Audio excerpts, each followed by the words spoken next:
So next question क्या कह रहा है, फर्स्ट क्वेश्चन क्या कह रहा है कि अ cord of circle of radius 10 centimetre, एक कॉर्ड है सर्कल की, रेडियस कितना है 10 सेंटीमीटर है, subtend a right angle at the centre, वो जो कॉर्ड है ना वो सेंटर पे राइट एंगल बना रही है, ये सेंटर हो गया, ये कॉर्ड हो गई हमारी ए बी, और ये कॉर्ड सेंटर पे राइट एंगल बना रही है, इसका मतलब जब आप यहाँ से सेंटर को ज्वाइन करोगे, यहाँ से सेंटर को ज्वाइन करोगे, एक राइट एंगल बन जाएगा, एक 90 डिग्री का एंगल बन जाएगा। और इस सर्कल का रेडियस कितना है 10 सेंटीमीटर, मतलब ये भी 10 सेंटीमीटर और ये भी 10 सेंटीमीटर हो गया है। ठीक है, तो अब हमें ए बी फाइंड आउट करना है, ए बी हमें फाइंड आउट करना है, ए ओ है 10, बी ओ भी है 10 और एंगल है angle O B, angle O है 90 डिग्री।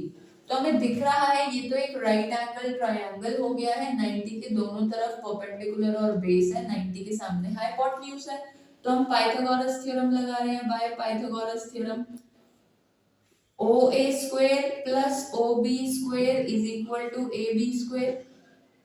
ओ ए की वैल्यू हमें 10 दिख रही है, ओ बी की वैल्यू भी हमें 10 दिख रही है, ए बी हमें फाइंड आउट करना है। 100 ये हो गया, 100 ये हो गया equals to A B square, 200 बराबर आ गया है ए बी स्क्वायर के, और स्क्वायर इधर जाके अंडर रूट बन गया, under root 200 is equals to A B. 200 का अंडर रूट कैसे निकालेंगे, देखो 2 इंटू 100 लिख लो इसको, 2 का अंडर रूट होता है √2 और 100 का अंडर रूट होता है 10, तो 10√2 आ गई है वैल्यू ए बी की और सेंटीमीटर, यानी कि हमारी कॉर्ड की ए बी की लंबाई कितनी है 10√2 सेंटीमीटर। तो ये भी एक इजी क्वेश्चन था, कॉपी कर लें इसे।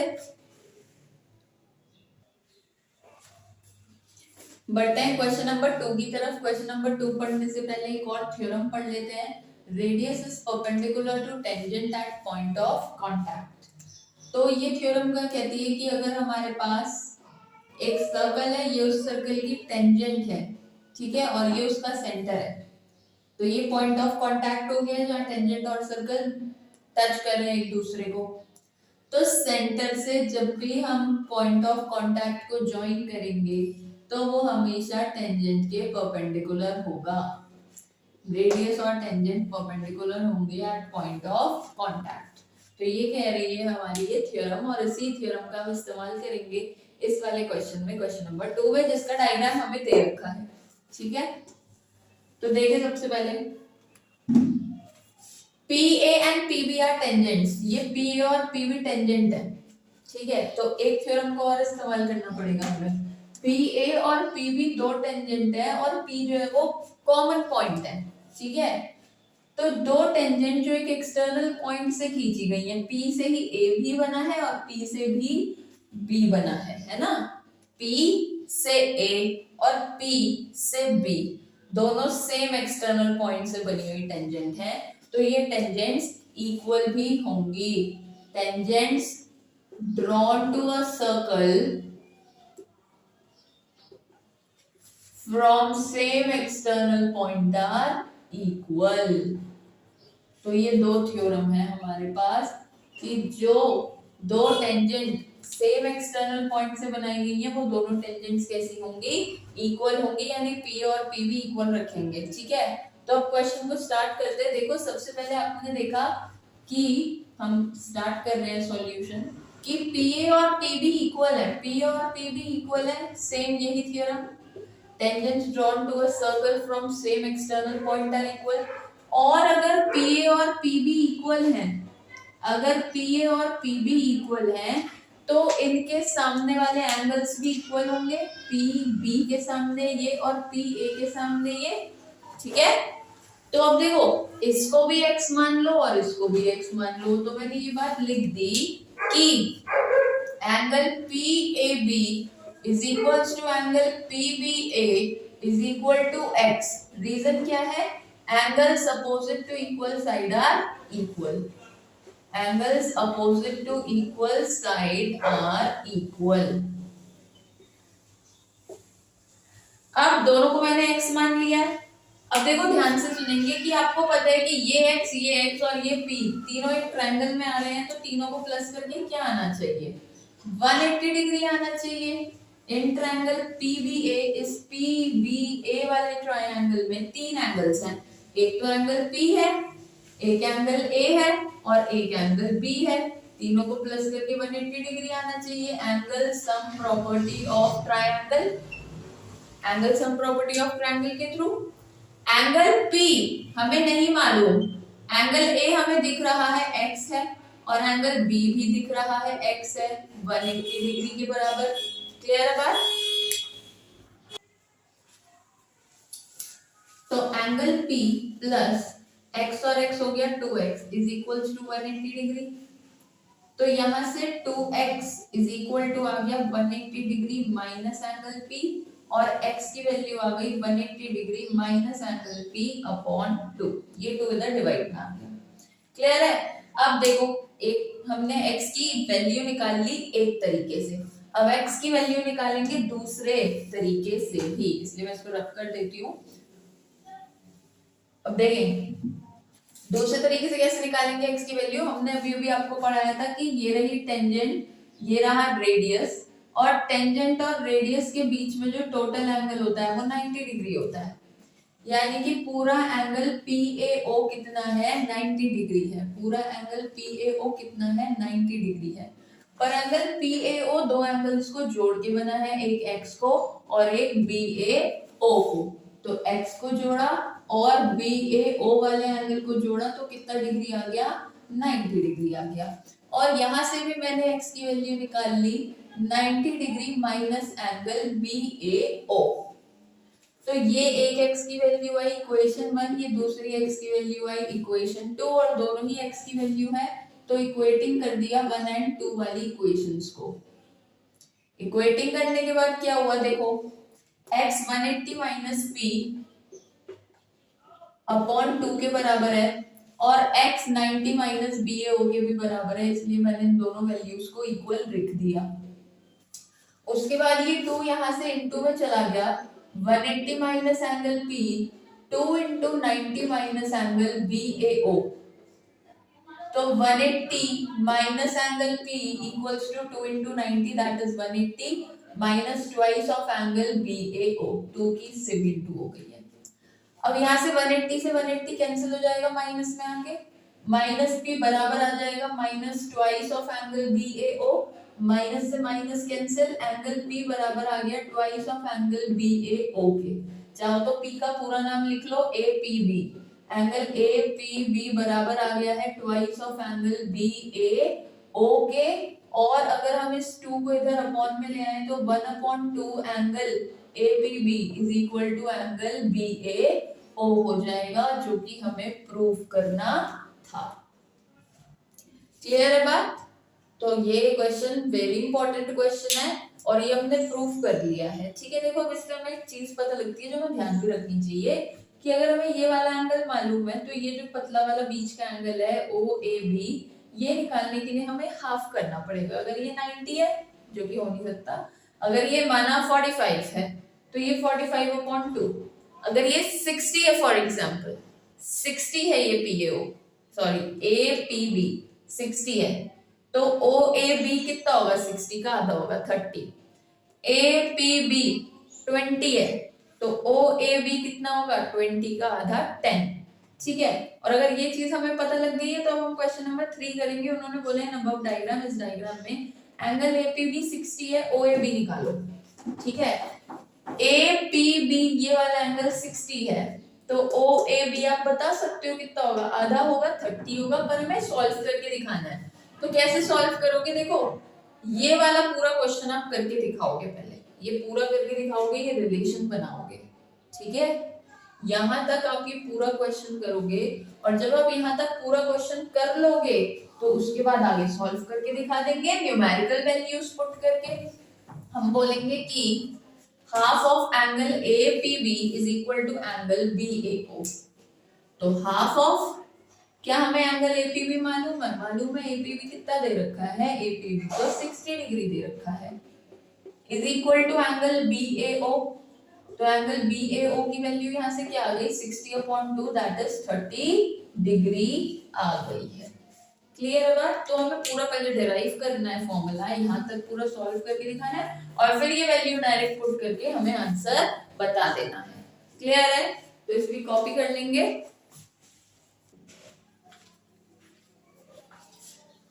नेक्स्ट क्वेश्चन है question number 4। In given figure AB and AC are tangents to a circle, AB और AC इस सर्कल पे टेंजेंट है और एंगल BAC 40 डिग्री है उन्होंने बोला है, तो हमें एंगल BOC फाइंड आउट करना है, यानी कि ये वाला मिसिंग एंगल हमें फाइंड आउट करना है।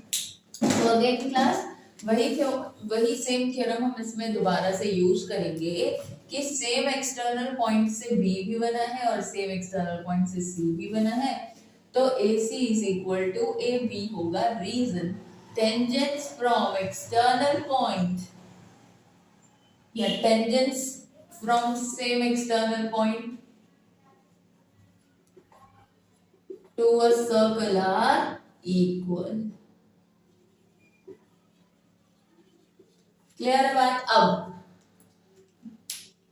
तो दूसरी बात ये कि ये इक्वल तो हो गई, ठीक है, पर इस वाली स्टेटमेंट का ना हमें यूज नहीं है इस क्वेश्चन में, क्योंकि यहाँ सारी बात हो रही है एंगल्स के बीच में, तो हम एंगल्स का इस्तेमाल करेंगे। तो मैंने आपको ऐसे ही बता दिया, कभी कभार इसका इस्तेमाल पड़ जाता है, अभी नहीं करना। पर अभी एंगल्स के बारे में बात हो रही है और हमें पता है कि ये रेडियस है, ये टेंजेंट है, तो एंगल भी 90 होगा, और ये रेडियस है, ये टेंजेंट है, तो एंगल C 90 होगा। तो हम बोलेंगे एक तो एंगल B 90 है, एक एंगल C 90 है। रीजन क्या है इसका? Radius is perpendicular to tangent at point of contact. Clear है ये वाली बात? अब देखो हमें इस क्वाड्रिलेटरल में ABOC वाले क्वाड्रिलेटरल में, इन क्वाड्रिलेटरल ABOC में angle A, angle B, angle O, angle C चारों को प्लस करना है, ठीक है। तो अब देखें एंगल ABOC चारों को प्लस करेंगे क्योंकि क्वाड्रिलेटरल है, टोटल आना चाहिए 360 degree. This is angle sum property of a quadrilateral. तो एंगल A की वैल्यू हमें दे रखी है 40 डिग्री, हमने पुट कर ली। एंगल B हमने अभी अभी 90 निकाला है। एंगल O हमें फाइंड आउट करना है, O मतलब BOC की बात हो रही है, तो चाहे तो पूरा का पूरा BOC लिख दो, और एंगल C मतलब 90 degree is equals to 360 degree. Clear है बात? अब ये 90, ये 40, ये 90 प्लस करके कितना हो गया 90 और 90 180, 180 प्लस 40 हो गया 220। तो 220 degree plus angle BOC is equals to 360 degree.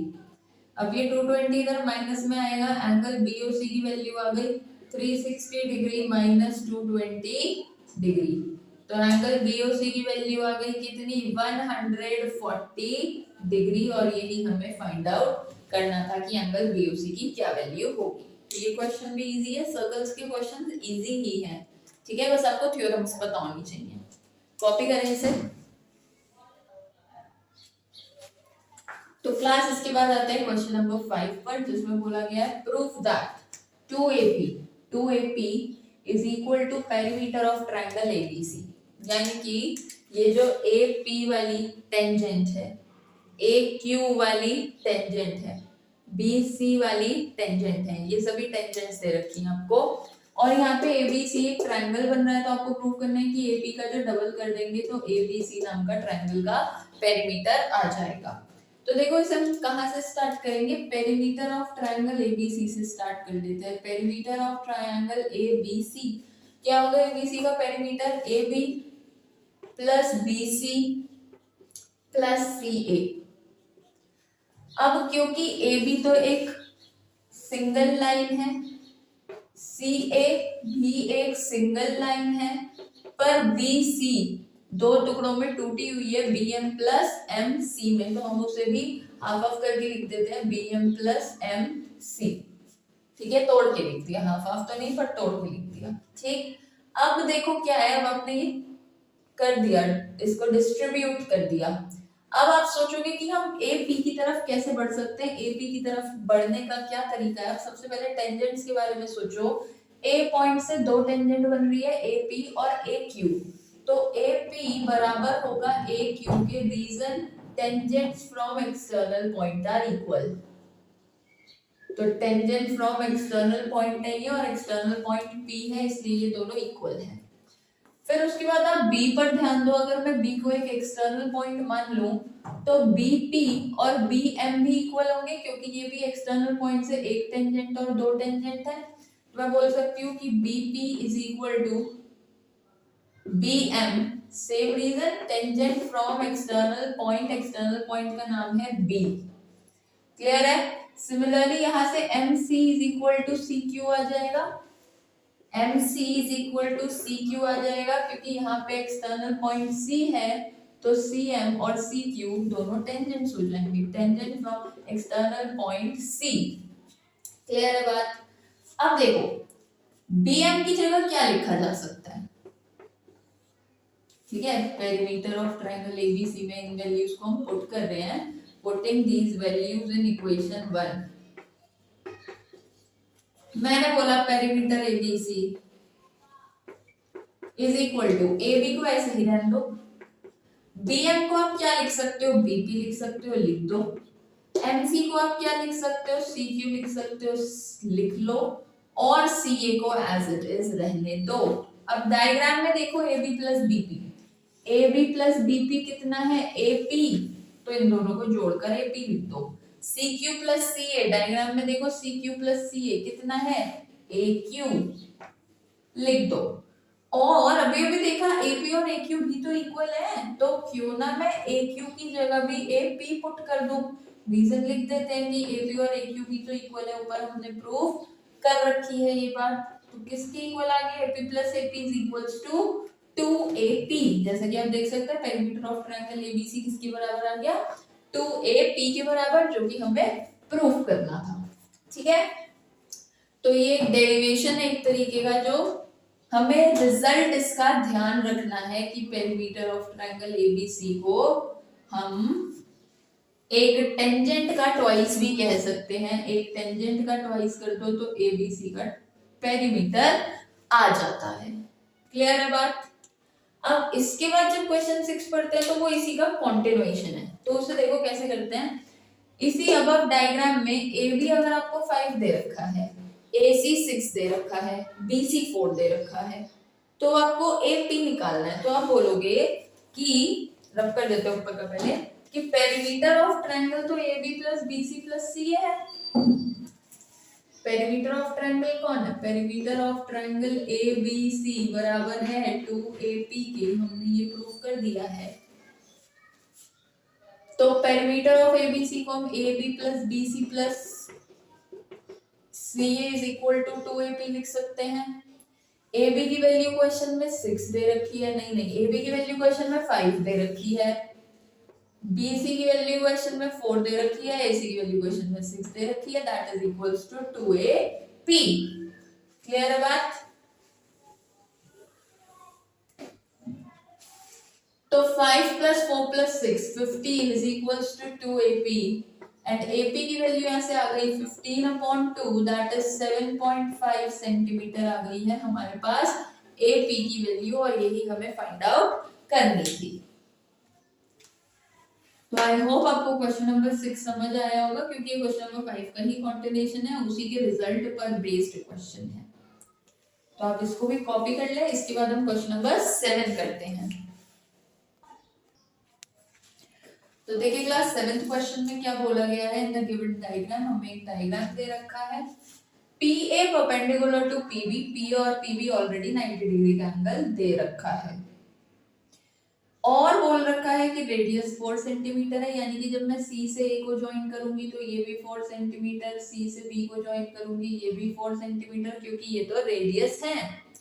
और क्योंकि रेडियस को मैंने टेंजेंट से ज्वाइन किया है तो एंगल भी पता लग गया मुझे, कितना होगा एंगल, 90 डिग्री होगा। ये भी कितना होगा एंगल, 90 डिग्री होगा। तो हमने बोला कि एंगल CAP हो गया 90 degree, reason radius is perpendicular to tangent at point of contact. दोबारा से एंगल CBP की बात करी तो angle CBP is equal to 90 degree, reason radius is perpendicular to tangent that point of contact.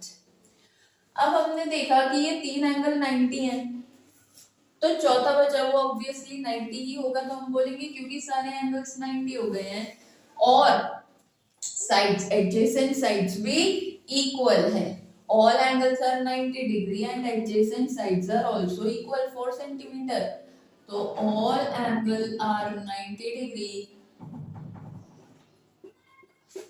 and adjacent sides are also equal, तो ये कौन सी shape होनी चाहिए, ये होना चाहिए एक square, adjacent sides are equal, so CBPA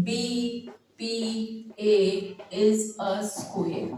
और अगर ये एक स्क्वायर है, अगर ये एक स्क्वायर है तो इसकी सारी साइड्स इक्वल होनी चाहिए, यानी कि AP, PB, AC, CB सभी इक्वल होने चाहिए। जब दो 4 सेंटीमीटर है तो सारी बची हुई भी 4 सेंटीमीटर ही होंगी, और हमें बची हुई टेंजेंट्स की ही लंबाई निकालनी थी, और टेंजेंट तो है AP और PB, तो AP और PB ये दोनों ही है हमारे टेंजेंट, और इन्हीं की लंबाई है 4 सेंटीमीटर।